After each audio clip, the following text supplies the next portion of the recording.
하나님께서 오늘 우리에게 주시는 말씀은 누가복음 15장 25절부터 32절까지 말씀입니다.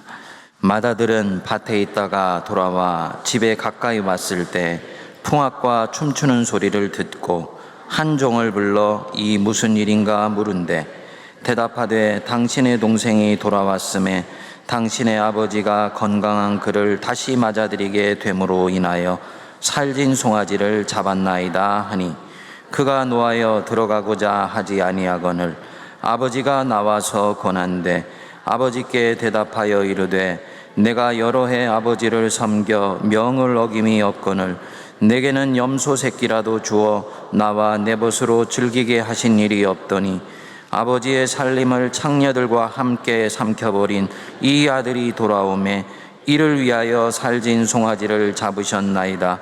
아버지가 이르되 너는 항상 나와 함께 있으니 내 것이 다 네 것이로되 이 내 동생은 죽었다가 살아났으며 내가 잃었다가 얻었기로 우리가 즐거워하고 기뻐하는 것이 마땅하다 하니라. 아멘. 여러분들 중에는 1984년도에 나온 아마데우스라는 영화를 보신 분들이 계실 것입니다. 이 영화에 모차르트의 천재성을 시기하여서 모차르트를 죽음으로 몰고 가는 음모를 꾸미는 살리에르라는 궁중악장이 나옵니다. 그는 대단히 도덕적이고 예의 바르며 사람들의 귀에 듣기 좋은 음악을 만들기 위해서 최선의 노력을 하는 사람입니다. 그에 비해서 크게 노력을 하는 것 같지도 않고 궁중에서 여자와 희롱을 일삼으며 자유분방하고 틀에 매이지 않는 이 모차르트에게서 사람의 영혼을 매료시키는 어마어마한 음악이 나오는 것에 대해서 나중에는 질투를 넘어 증오심을 갖게 됩니다. 그는 신이 대단히 불공평하고 인생은 부조리로 가득 차 있다고 느끼게 됩니다. 그래서 결국 이 모차르트를 교묘하게 죽이는 음모를 꾸미게 되는 것이지요. 예수께서 오늘 본문에서 보여주시는 첫째 아들의 표면적인 이미지가 바로 이 살리에르와 대단히 비슷합니다. 첫째 아들, 아침부터 저녁까지 아버지를 도와 땀 흘려 수고하며 일을 합니다. 그리고 아버지를 늘 기쁘게 해드리기를 원합니다. 도덕적으로 반듯하게 행동하고요. 성실하게 살아서 주변의 사람들로부터 칭찬도 받았을 것입니다. 자기 동생같이 한 번씩 뛰쳐나가고자 하는 욕망이 속에서 일어나기도 했지만 그것은 안전하지도 않으며 성공을 보장해 주는 것도 아니라는 걸 알기 때문에 자기 욕망을 적절히 통제하고 할 수 있는 한 집안일에서 최선을 다하게 됩니다. 동생이 집을 나간 이후에 고생한다는 얘기를 한 번씩 듣긴 들었지만 그것은 동생의 인생이고 나는 내일이 있다 생각하면서 살았습니다. 그러던 어느 날 밭일을 마치고 집에 돌아와 보니 평소에 들리지 않던 풍악과 춤추는 소리가 들린 것입니다. 그래서 종을 불러서 이게 어찌된 일이냐 하고 물었습니다. 그랬더니 종이 27절처럼 대답을 한 것입니다. 대답하되 당신의 동생이 돌아왔음에 당신의 아버지가 건강한 그를 다시 맞아들이게 됨으로 인하여 살진 송아지를 잡았나이다. 이때까지 한 번도 들리지 않던 풍악과 잔치 소리가 동생 돌아왔을 때 있다는 얘기를 듣고 그동안 이 첫째 아들 안에 눌러놨던 많은 복합된 감정들이 한꺼번에 튀어 올라왔던 것 같습니다. 그래서 28절을 보면 그가 노하여 들어가고자 하지 아니하였다. 아버지한테 노한 거지요? 또 자기 인생에 대해서 섭섭한 마음들이 튀어 올라온 것일 수도 있겠지요? 근데 우리 주님은 여기서 첫째 아들의 영적인 상태를 쓱 암시하고 넘어가십니다. 둘째 아들은 자유롭게 살겠다고 아버지 품을 떠나서 먼 나라로 갔지만 큰아들은 몸은 아버지 품에 있지만 마음은 그 아버지로부터 떨어져 있다는 면에서 이 큰아들 또한 집 밖에서 배회하는 자이다 라는 암시를 주고 있습니다. 그는 아버지의 처사로 인해서 자기 삶에 찾아오는 이 불평과 원망을 누를 길이 없었습니다. 렘브란트가 그린 그림 돌아온 탕자에 보면 돌아온 둘째 아들을 품에 안고 있는 아버지 옆에 이를 아주 질투심 어린 눈으로 쳐다보고 있는 두 사람이 나옵니다. 렘브란트는 아마도 이 첫째 아들을 둘째 아들 된 세리와 죄인들이 하나님 품으로 돌아왔을 때 맞이해주는 그 아버지를 탐탁하지 않게 여기는 바리새인들이나 서기관들로 읽고 있었던 것 같습니다. 그런데 이렇게 읽기에는 좀 곤란한 부분이 연이어서 나오게 됩니다. 불만을 품고 속상해하는 첫째 아들에게 아버지가 어떻게 대하시고 있느냐라는 것입니다. 거기 보시면 28절 뒷부분에 아버지가 나와서 권한대 그랬습니다. 아버지가 나와서 권한다. 얘야, 네 동생 돌아왔다. 빨리 안 들어오고 뭐하니? 라고 불러서 나무라거나 꾸짖지 아니하시고 오히려 아버지가 집 밖으로 나오셔서 아들을 붙잡고 들어가자고 권한 것입니다. 20절에 둘째 아들이 돌아왔을 때 달려가 목을 안고 그 아들을 끌어안았던 아버지와 똑같은 이미지입니다. 예수님은 지금 이 아버지가 두 아들을 동일하게 존중하고 품고 계신다는 것을 보여주시는 것입니다. 아버지가 이 첫째 아들을 이렇게 존중하는 데는 이유가 있습니다. 아들이 속이 상해서 그동안 가슴 속에 묻어놓았던 얘기를 아버지에게 하지요. 29절을 보시면 아버지께 대답하여 이르되 내가 여러 해 아버지를 섬겨 명을 어김이 없거늘 내게는 염소 새끼라도 주어 나와 내 벗으로 즐기게 하신 일이 없더니. 내게 대하시는 것과 동생을 대하는 것 너무 비교되지 않습니까? 불공평합니다. 공정하지 못합니다. 자기 자신의 속상한 마음을 아버지에게 처음으로 표현해 놓았던 것 같습니다. 여러분, 이 첫째 아들이 광대하신 하나님의 사랑을 알지 못한 채 지금 대단히 소심하고 옹졸하게 행동하고 있다고 보십니까? 만일 우리가 그렇게 이 첫째 아들을 보면 우리는 이 비유를 대단히 교조적으로 묵상하고 있는 것입니다. 성경을 너무 단선적으로 읽고 있는 거예요. 여기에 나오는 첫째 아들은 단순히 바리새인이나 사두개인 같은 위선자들이 아니고 피도 눈물도 없는 자들이 아닙니다. 이들은 아버지의 집에 대해서 열정이 있는 자들입니다. 하나님의 일을 위해 자기 삶의 일부 혹은 전부를 드리고 있는 사람들입니다. 할 수 있는 대로 최선을 다해서 하나님을 섬기기를 원합니다. 오늘 우리로 치면 성실한 크리스찬들입니다. 힘들어도 주의를 지키고요. 자기 힘 닿는 대로 교회를 섬기고 가난한 이웃들을 돌보며 정기적으로 말씀을 묵상하고 기도 생활을 하고 있을 수도 있죠. 죄를 짓지 않으려고 애를 썼지만 자기의 연약함 때문에 죄를 지었을 때는 주님 앞에 와서 용서를 구하는 사람들입니다. 이들은 신앙을 거저먹는 것으로 생각하지 않습니다. 눈물을 흘리며 씨를 뿌릴 때 거기서 신앙의 열매도 맺는다고 믿고 최선을 다합니다. 그러니까 아직 자기도 감당하지 못하는 동생이 자유롭게 살겠다고 집 나갔다가 그것도 고생하면서 철이 드는 것이니 당연하고 또 그렇게 해서 다시 돌아온다면 그것 또한 하나님의 뜻이다 생각하고 자기 생활에 충실했습니다. 그런데 아버지가 공평하지 못하게 자기에게는 보이지 않던 은총을 쏟아부으니 속이 상한 것입니다. 그래서 묵상을 하는 저에게는 이 첫째 아들의 불평이 충분히 이해가 되고 공감이 됩니다. 둘째 아들처럼 이제 막 은혜 생활에 접어든 분들에게는 첫째 아들이 너무 옹졸하게 보일 수도 있겠습니다만 오래 신앙생활을 하고 이 힘들고 고난한 삶의 한복판에서도 나름대로 믿음을 지키려고 노력하는 분들에게는 때때로 인생이 왠지 불공평해 보이는 때가 있지 않습니까?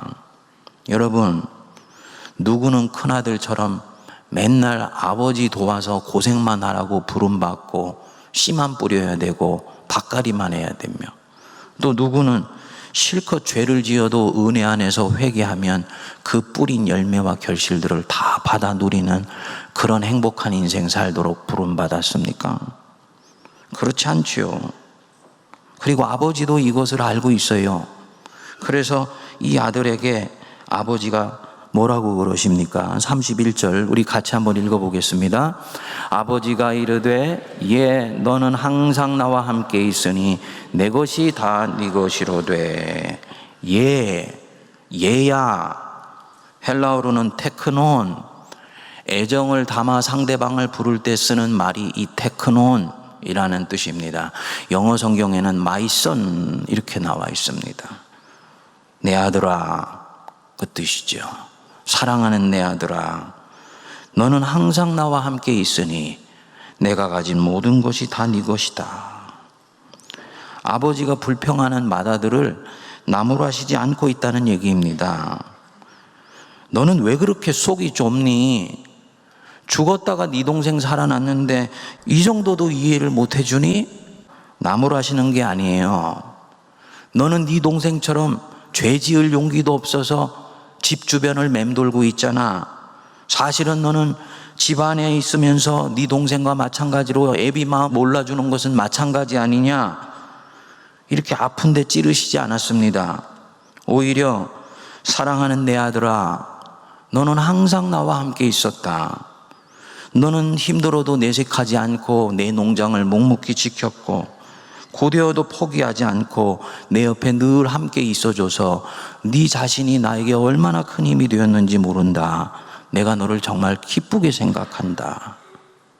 이게 예수님을 통해서 보여주시는 하늘 아버지의 마음이십니다. 집 나간 자식 생각하는 마음이나 집 지키고 자기와 함께 있는 자식 대하는 마음이나 하나님 마음은 똑같습니다. 여러분, 그분 품이 이렇게 넓고 한량이 없으세요. 그런데 이 맏아들이 열심히 아버지를 섬기면서도 아버지에 대해서 오해하는 부분이 하나 있습니다. 29절을 다시 보시면 우리 같이 한번 읽어볼까요? 아버지께 대답하여 이르되 내가 여러 해 아버지를 섬겨 명을 어김이 없거늘 내게는 염소 새끼라도 주어 나와 내 벗으로 즐기게 하신 일이 없더니. 비유를 읽으실 때는 그 비유를 들려주시는 예수님이 지금 내게 읽어주시면서 내게 던져주시는 느낌, 뉘앙스, 컬러, 이런 것들을 민감하게 캐치를 하셔야지 됩니다. 아버지께 대답하여 이르되 내가 여러 해 아버지를 섬겨 명을 어김이 없었습니다. 여러분, 어떻게 느껴지세요? 이게 아들이 아버지에게 지금 하고 있는 말로 느껴집니까? 여기 보면 아버지를 섬겼다 그랬습니다. 헬라어로는 둘레오라 그래서 둘로스라는 말에서 파생된 말입니다. 종노릇했다는 뜻입니다. 작은 아들은 먼 나라에서 사람의 종노릇하고 큰아들은 아버지 집에서 아버지한테 종노릇합니다. 큰아들은 아버지 품에서 아버지를 아버지로 만나는 것이 아니고 주인으로 섬겼습니다. 자기는 아들인데 어찌된 일인지 아버지와 인격 대 인격으로 사귀고 교제하고 만나지를 못했어요. 속상하면 터놓고 이야기도 할 수 있을 텐데 왜 그런지 그는 힘들면 힘들다고 어리광도 부리지를 않았던 것 같습니다. 할 수 없을 것 같으면 아버지한테 정직하게 도와달라고 얘기할 수도 있는 것 아닙니까? 그게 부모 자식 관계인데 이 사람은 그렇게 하지를 않았습니다. 첫째 아들, 아버지를 마치 종이 주인을 대하듯 했던 것입니다. 문제는 누가 그렇게 하도록 시켰을까요? 아무도 그 아들 보고 아버지를 주인 섬기듯 섬기라고 하지 않았습니다. 자기가 자신을 아들에서 노예로 격화시켰던 것입니다. 스스로를 힘들게 하는 삶을 산 거예요. 물론 사도 바울처럼 복음을 위해서 스스로 종된 사람도 있습니다. 이들은 종이 되어서 아버지에게 무엇을 받기 위해서 종노릇하지 않습니다. 자기를 위해서 하나밖에 없는 아들까지도 내어주신 그 하나님의 사랑이 너무너무나 감격스럽고 그 사랑을 받아 누리게 되니까 이 좋은 사랑 누군가에게 나눠주고 싶어서 스스로 복음을 위해서 종이 된 사람입니다. 그 사람 안에는 내적인 자유함이 있고 삶 자체가 기쁨이 있습니다. 때로는 힘들고 지치고 고된 경우도 있지요. 그렇지만 그 심령의 깊은 곳에는 하나님께서 내 인생을 이끌고 계신다는 것에 대한 내적인 확신이 있기 때문에 삶의 기쁨이 있는 것입니다.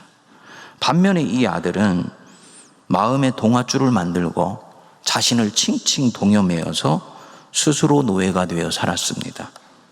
그리고 그것 때문에 힘들어하고 곤고해하는 거예요. 그래서 아버지는 아들에게 내 것이 다 네 것이야 라고 말씀했습니다. 여러분, 우리 이 아버지가 이 아들에게 내 것이 다 네 것이다 라는 이 말을 이날 처음 했을까요? 이전에도 여러 차례 했을 것입니다. 그런데 아들한테는 그 말이 진정성 있게 들리지를 않았어요. 혹시 아버지 집에 있는 것 뭐 하나 잘못 건드렸다가 혼나면 어떻게 하지? 일이 낭패가 되어 꼬이면 어떻게 하지? 아버지 집에 있으면서 늘 종으로서 두려워하고 움츠러드는 삶을 살았던 것입니다. 자기의 소유라고 하지만 그 소유권을 누리고 살 수 없었던 것입니다. 그래서 연말이 되었을 때 염소 한 마리 잡아가지고 자기 친구들과 나눌 수 있는 삶의 작은 여유도 누릴 수가 없었던 것입니다. 이 모든 것은 아버지가 그렇게 시켰기 때문이 아니고 이 아들이 스스로 만든 자기 자신의 마음의 감옥 안에서 세상을 그렇게 보고 살았던 것입니다. 창세기와 연결시켜서 본다면 아버지는 아들에게 에덴 동산을 주었는데 아들은 그 동산을 약육방식의 법칙이 지배하는 살벌한 정글로 생각하면서 살았다는 것을 뜻합니다. 이게 예수님이 보신 신앙인의 공고함이에요. 태어나서 그 나이가 될 때까지 하나님 아버지와 함께 살았습니다. 작은 실수는 했지만 하나님을 섬기는 일에 큰 죄를 이런 사람들은 저지르지 않습니다. 경건한 사람들이에요. 울타리를 둘째 아들처럼 벗어나는 일은 없습니다. 그러나 하나님 아버지와의 진정한 만남은 아직도 이루어지지를 않았습니다. 그래서 아버지가 자신을 얼마나 사랑하시는지를 몰라요. 자신이 얼마나 사랑받고 있는 인생을 살고 있는지도 이 큰아들은 알지를 못합니다. 오히려 둘째 아들처럼 한번 판을 깨고 나가 봐보면 돌아왔을 때 아버지의 마음을 알 수가 있는데 항상 아버지의 울타리와 경계 안에서만 머물러 있기 때문에 아버지가 자신을 얼마나 품고 사랑하시고 있는지를 역설적으로 알 수가 없었던 것입니다. 질문이 일어나지요. 왜 평생을 이 거대한 아버지 농장에서 열심히 땀을 흘려 수고하며 일하며 사느냐? 아버지를 사랑하기 때문이 아닙니다. 두 가지 이유 중에 하나일 것입니다. 하나는 그렇게 살아야 바른 것이라고 생각하고 있기 때문입니다. 혹은 그렇게 사는 것이 위험하지 않고 안전하다고 생각을 하기 때문입니다. 그는 아마도 아버지의 농장을 때가 되었을 때 통째로 물려받을 것을 생각하며 아버지를 받들고 있을지도 모르지요. 그런데 보상은 자꾸 지연되고 있는 것 같고 삶의 만족감은 없는 가운데 어느 날 동생이 와서 자기가 그 누리기를 원했던 그 보상을 받는 것을 보고 그동안 눌려놨던 속상한 마음이 터져 나오게 된 것입니다. 여러분, 이것이 이 비유에 나타난 큰아들의 슬픔이요 아픔입니다. 그는 사실은 집 나가지 않은 탕자였던 것입니다. 왜요? 아버지 마음을 모르는 것은 마찬가지니까. 그런데 더 고약한 것은 둘째 아들에게는 자기 문제가 자기도 알 수 있을 만큼 드러나 있습니다. 자기의 문제가 무엇인지를 알고 있기 때문에 이 둘째 아들은 영혼의 진단이 끝난 사람입니다. 영혼의 의사 되신 아버지 앞에서 앞으로 고침받을 일만 남아있는 거예요. 반면에 이 첫째 아들에게는 자신의 문제가 은폐되어 있고 가려져 있습니다. 그렇기 때문에 자기에게 왜 이런 우라통이 일어나는지도 알지를 못하는 것입니다. 이것을 찾아내어서 은혜의 손길로 치유하고 회복하는데 시간이 걸리게 되는 거지요. 그런 면에서 저는 둘째 아들보다 첫째 아들한테 더 깊은 연민을 느낍니다. 그리고 우리 예수님도 이 비유를 들려주시면서 사실은 클라이막스가 바로 이 첫째 아들에게 있다고 보셨을지도 모릅니다. 여러분, 사람은 우리가 무엇을 했는가에 따라서 우리를 평가하고 판단합니다. 그러나 하나님은 우리를 그렇게 보시지 않습니다. 31절 여러분 한번 다시 보십시오. 읽어보겠습니다. 아버지가 이르되 너는 항상 나와 함께 있으니 내 것이 다 네 것이로되. 내 것이 다 네 것이야. 이 농장에 있는 내가 가지고 있는 모든 것은 다 너의 소유이다. 이유가 뭡니까? 네가 열심히 아침부터 저녁까지 땀 흘려 수고했기 때문에 둘째 아들처럼 집 뛰쳐나가지 아니하고 힘든 가운데서도 아버지의 그 소유를 신실히 맡아서 청지기처럼 관리했기 때문에 아니에요. 이유가 뭡니까? 네가 나와 함께 있기 때문에. 다시 말씀드려서 이 아들이 아버지와 함께 있는 이 존재 자체가 네가 내 아들이라는 바로 그 이유 하나 때문에 아버지가 가지고 있는 모든 것들은 다 아들 것이라는 거예요. 그리고 이것이 우리 예수님께서 이 비유를 듣는 사람들을 통해서 펼쳐 보여주시고자 하는 핵심적인 진리고 복음 중의 복음입니다. 그 당시의 유대인들은 아버지께 무엇인가 잘 보일 만한 것을 해야 아버지께서 자신들에게 은혜를 내려주신다고 봤어요. 그래서 이들에게 하나님은 가까운 데 있는 것 같지만 멀리 있는 타인과 같은 존재였습니다. 우리 주 예수 그리스도께서 소개해 주시는 하나님, 그런 분이 아니라는 거예요. 아버지시라는 것입니다. 그분이 너를 택한 자체로 너는 이미 그가 가지고 있는 모든 것들을 함께 소유하고 누리고 있는 에덴 동산으로 초청받은 하나님의 자녀요, 왕 같은 제사장이요, 그의 소유된 나라라는 것을 너희들은 믿어야 된다. 그리고 이제는 믿는 데서 끝나지 말고 그것을 경험하고 누리는 데까지 나가야 된다라고 말씀하시는 것입니다. 거듭 말씀드립니다. 아버지는 첫째 아들의 헌신을 받으셨습니다. 맏아들이 자기 내면의 허점과 죄성에도 불구하고 비록 온전한 모습은 아니지만 헌신하는 것을 아버지는 기쁜 마음으로 받으세요. 그러나 아버지는 이 첫째 아들이 가지고 있는 영혼의 곤고함에 대해서 더 깊은 관심을 갖고 계십니다. 이제 이 아버지는 맏아들이 여기서 한 걸음 더 근본적으로 나아가서 아버지가 자신에게 준 것이 얼마나 크고 놀라운 것이를 알고 바로 그 기쁨과 자유함 속에서 아버지의 집을 함께 경영해 나가기를 원하십니다. 예수님이 이 비유를 드신 결정적인 이유입니다. 둘째 아들은 집 나갔다 돌아왔기 때문에 이제부터 이 농장에서 자기를 다스리는 법을 배워야 될 것입니다.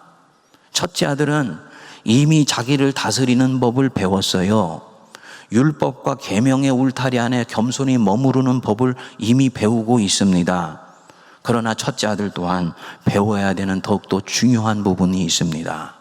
자신이 얼마나 아버지에 의해서 사랑받고 있는 자인가 라는 것을 배워야 하는 것입니다. 여러분, 생은 선물입니다. 저는 지금 한국 사회를 뒤덮고 있는 가장 무서운 힘이 있다면 두려움의 힘이라고 봅니다. 무엇인가 때문에 우리는 굉장히 두려워해요. 그러나 꼭 기억하십시오. 사회는 꼬여있고 혼동되어 있으며 온갖 생각과 마음들이 서로 충돌하고 있지만, 그럼에도 불구하고 하나님은 이 역사의 주인이시고 하나님은 하나님의 일을 결국 하실 것을 믿으시기 바랍니다. 그렇기 때문에 이 역사 속에서 살아가는 내 인생은 하나님이 주신 선물이에요. 때로는 고난도 있고 고초도 있고 삶의 중요한 고비 가운데에서 어느 길로 가야 될지를 몰라서 엎드려 기도하기도 합니다만, 어느 길로 선택되어 간다 할지라도 삶은 여전히 은혜고, 설사 잠시 하나님의 뜻을 잘못 분별했다 할지라도 거기에는 끊어지지 않는 하나님의 은혜가 여전히 도사리고 있다는 것을 믿으시기 바랍니다. 과거도 선물이고 지금도 선물이며 미래는 더 큰 하나님의 선물입니다. 그래서 성도의 삶은 은혜로 엮어지는 것입니다. 내가 무엇인가를 했기 때문에 주님께서 그것에 대한 보응으로 내 손에 쥐어주시는 것이 아닙니다. 행위로는 구원받을 수 있는 육체는 단 하나도 없는 거예요. 오직 은혜입니다. 내 믿음이 여기까지 미치면 우리는 받기 위해서 섬기지 않죠. 얻어 누리기 위해서 일하지 않죠. 하나님의 일 자체를 주님과 함께하는 그 자체로 그분이 나를 사랑하시고 나는 그 사랑 너무 감사해서 또한 사랑하기 때문에 주님의 일 자체를 기뻐하면서 함께 참여하는 것입니다. 이게 바로 생명이 있고 하나님 나라, 하나님이 다스리시는 나라의 삶은 바로 이와 같은 것입니다. 살리에르가 모차르트를 질투하여서 생이 불공평하다고 생각했습니다만, 그가 모차르트에 대해서 죽을 때까지 알지 못했던 한 가지 진실이 있었습니다. 모차르트는 무엇인가를 얻기 위해 음악을 하지 않았습니다. 살리에르처럼 음악을 통해 사람의 칭찬과 존경을 받고 왕의 절대적 사랑을 받기 위해서 작곡 활동을 하지 않았어요. 모차르트는 음악 자체에 빠져들었습니다. 음악 자체를 사랑했습니다. 음악의 세계 속에 있는 미학적 풍요함을 풍성하게 누리며 살았습니다. 그리고 그것으로 이 사람은 충분하다고 생각했습니다. 그것 때문에 이 사람은 인생을 아름답게 살았던 것입니다. 그리고 그것이 모차르트와 살리에르를 갈라놓았습니다. 오늘날 우리 성도님들 누구의 길을 선택하며 살아가시고 계십니까? 이때까지 살리에르를 생각하면서 인생을 불평과 원망 속에 살아왔다면 지금부터는 바로 이 하나님이 주신 정원 그 자체 속에 있는 비밀을 깊이 깨닫고 주님이 주신 인생을 하나님과 함께 향유하며 사는 그런 주님의 자녀 되시기를 주의 이름으로 축복드립니다. 기도하겠습니다. 하나님 아버지, 너는 항상 나와 함께 있으니 내 것은 다 네 것이다. 내 사랑하는 아들아, 말씀하시는 주의 음성을 듣게 하여 주시고, 이것 때문에 내 생활을 묶고 있는 많은 염려와 두려움과 걱정으로부터 자유케 되며 왕의 정원을 살아가면서 마치 정글처럼 살아가는 내 자신으로부터 벗어날 수 있도록 은혜를 내려 주옵소서. 예수님 이름으로 기도하옵나이다. 아멘.